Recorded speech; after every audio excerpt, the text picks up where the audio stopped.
Will you pray with me? Gracious and loving God, God of the bright sun that glistens through the trees, dances on the dew, we give thanks to you for this day and our time together. In our discernment of your work and your call for us in our lives, may the words of my mouth and meditations of all of our hearts be pleasing to you, O Lord, our rock and our Redeemer. Amen. So I've been watching more movies in theaters recently, and that's a big deal because I hate sitting down. Some of you know that I have a standing desk in my office. It's there for a reason. I also don't like feeling disconnected from the world. I don't like not being able to be on my phone or on Twitter or being able to text my friends within seconds of feeling like I need to do that thing. And I also don't have the attention span for 3 hours, 2 hours, much less 90 minutes of a film. But a friend of mine who was a film major in undergrad offered me this take when I visited him a few months ago. Movies offer us a different understanding of the world. And failing that, they can still always offer us a laugh, a cry, a story. If you've been to a movie recently, you've probably gone to an AMC theater, because that is most of what's here in the Atlanta area. So the following might sound or seem familiar to you. Don't text, don't talk, don't ruin the movie. And then the story begins. Our story this morning is a portion of the Discourse of Parables, or this section of Matthew, pretty much all of chapter 13, wherein Jesus tells stories that help people understand the reality of the kingdom of heaven. At the beginning of this set of stories, we're told that Jesus was preparing to address the multitudes. Now, that word multitudes can mean a lot of things. It can mean 10,000, or a crowd, or crowds, or a large number. It's all dependent upon which Greek word they're being translated from. In the case of the story this morning, that word is aklos, which means large crowds. So Jesus is preparing to address large crowds. Somewhat surprisingly, Jesus does not have the benefit of a booming voice telling people to pay attention. And as is the case in any large crowd, I'm sure there were many, many people who would have benefited from the polite but firm direction to simply pay attention.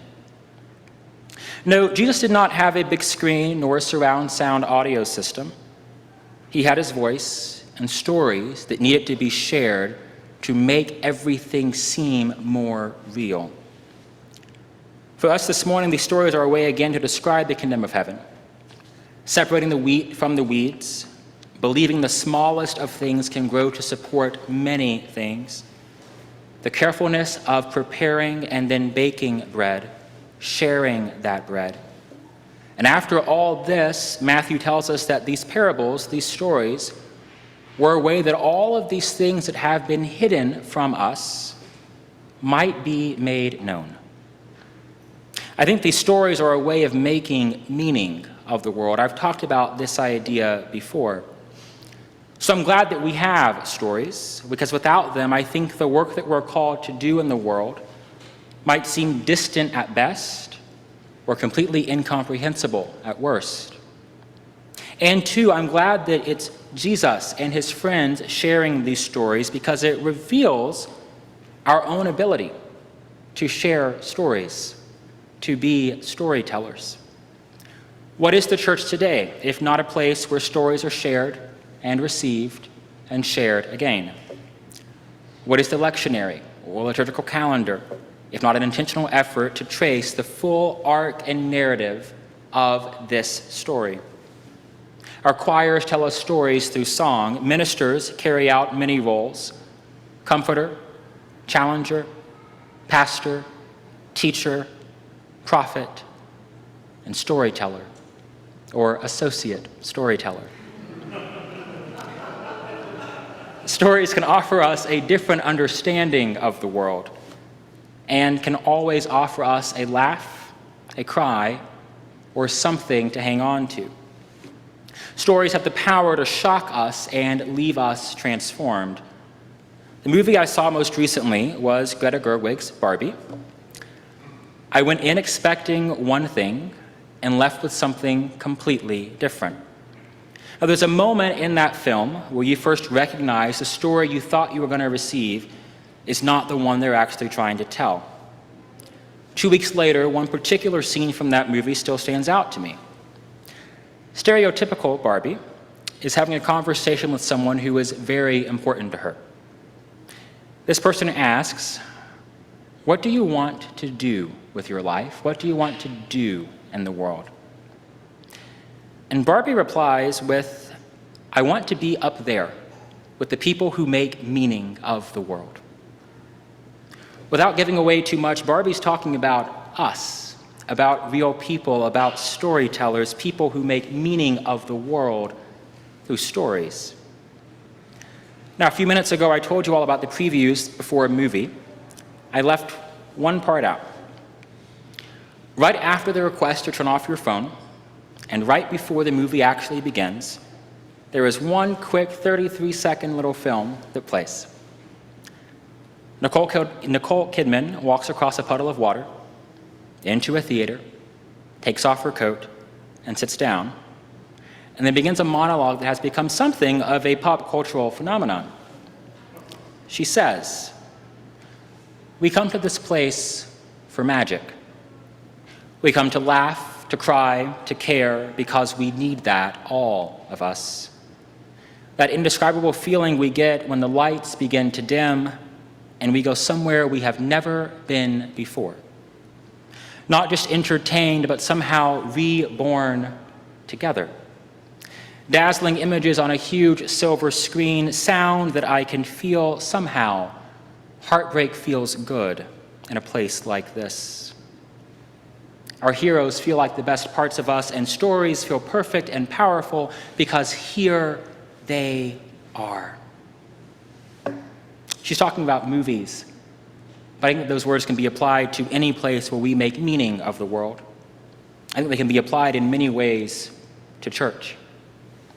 And in case you're wondering why I'm spending so much time talking about movies this morning, just indulge me. I think it might be worth it. The ad that I just described to you and read aloud is not even 2 years old. It's part of an intentional campaign by AMC Theaters to remind people about the values of movies, remind people why they come to watch a movie in a theater rather than at home, why they are important, and why they have value in the world that we're living in. That ad is a response to COVID. Many of you remember when COVID hit this country, movie theaters were one of the last places to reopen. They still have not fully recovered from people who've realized you can watch it at home. But AMC chose a different path. There was another theater chain that was doing incredibly well, the largest in this country, founded in Knoxville, purchased by a British company back in 2018. As the US began to emerge from COVID, this theater did not change really anything. They were convinced that people would just show up and remember why they were there. They know why they were coming to the movies. This company filed for bankruptcy a few months ago. There were clear signs they could do something different, but each time their response was, well, before COVID it worked like this, so we should just go back to that. AMC looked at the world and how it had changed and worked to find new ways to share their story, and it's working. That little ad campaign convinced me, a guy who has not watched a movie in a theater for probably a decade, to subscribe to a pass that I've now watched more movies in 3 months than I've watched in 10 years. I think there's a lesson in there for churches all across this country. Because at some point, the response to reality, the response to the world that we are living in, being, well, COVID did X, or before COVID we did this way, we can go back and do it that way again. At some point, that statement isn't excusatory, it's not inspiring, it's not moving. At some point, that becomes a very weird way, I think, to look at the world. As though there's never been another time in history when we have had to find new ways to do old things. And I want to be careful here and note that I'm not diminishing the gravity of COVID. I spent the better part of a year supporting folks who are my age tell the stories of their loved ones who died from COVID. COVID was real, it matters, it changed our world. We still have to respond to that reality.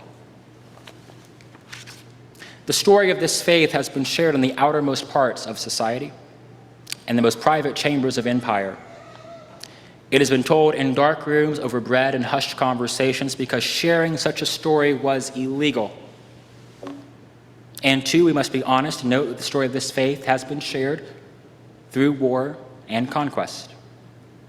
The story of this faith has been shared through famine and plague, times of plenty and times of want. The story of this faith cannot stop being shared because COVID happened. Jesus shows us the way towards a powerful, inviting, inclusive practice of storytelling in environments that don't seem ideal or suitable for such a task. And a scan of history shows the presentation of this story of faith really does change with context. Big church plants, big church buildings, those are both phenomena that occurred within most of your lifetimes. If you want to date a church, look at its architecture. Look at its land. The bigger the building, the more land that it takes up, the more likely it was built in the 50s and 60s, as two generations of Americans sought for a way to make meaning in a world that always seemed to be a half step away from ending. Churches became these large, dynamic organizations because that's what reality required in order to effectively share the story and the stories of this faith. A century and a half before that, we built Harvard and Yale and Duke, not because we wanted public policy experts or doctors, but because we wanted and needed ministers to share the story of this faith. Churches then were small.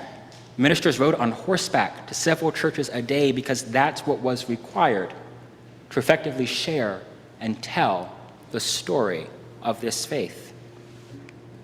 A few days ago, a member of our congregation shared an article from The Atlantic that sort of questions what we might do in the world today with all the data we're getting about how churches look and feel and sound. Two things stood out for me in that article. One is that there really does seem to be an industry-wide error in how we are measuring religiosity, particularly among young people. And two, it might mean that churches have to change some part of how they present and share the story. And that will be hard, but it's also necessary. We should endeavor to do this not because it will be easy, but because the story of this faith is a story for all ages and the end of age. And whether you are young or old, happy or sad, tall or short, been here 1,000,000 times, or this is your first time, it is indeed a story for you. It's a story that transcends time and space, that reaches into and through our hearts, minds, and imaginations, and dares us to believe that we have within us the capacity to make the whole world anew. It's a story that calls us out and then calls us back in. It's a story that reminds us every single year that God came to earth as a burning bush, as a booming voice, as a gust of wind, and then too as a baby. With all of its frailty, all of its dependency, all of its mess and yuck and gross, God chose a human form. God chose us. And God chooses us again to be the storytellers of this faith, to share a story for all ages and the end of age.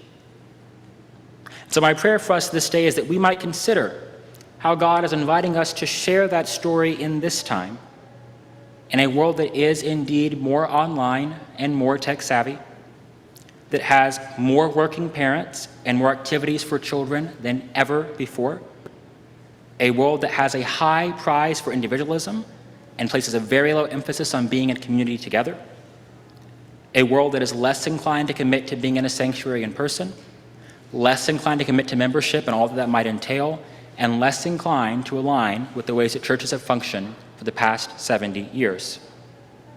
And yet still, a world filled with people who are searching, yearning for some way and some place to make meaning of all of this. The preamble of the Constitution of the United Church of Christ includes this statement: "We affirm the responsibility of the church in each generation to make this faith its own, in reality of worship, in honesty of thought and expression, and in purity of heart before God. May we do that work. May we be good and bold storytellers. And in that work, may the words of all of our mouths and all of our hearts be pleasing to God and acceptable to God for the trust that has been placed in us. Amen.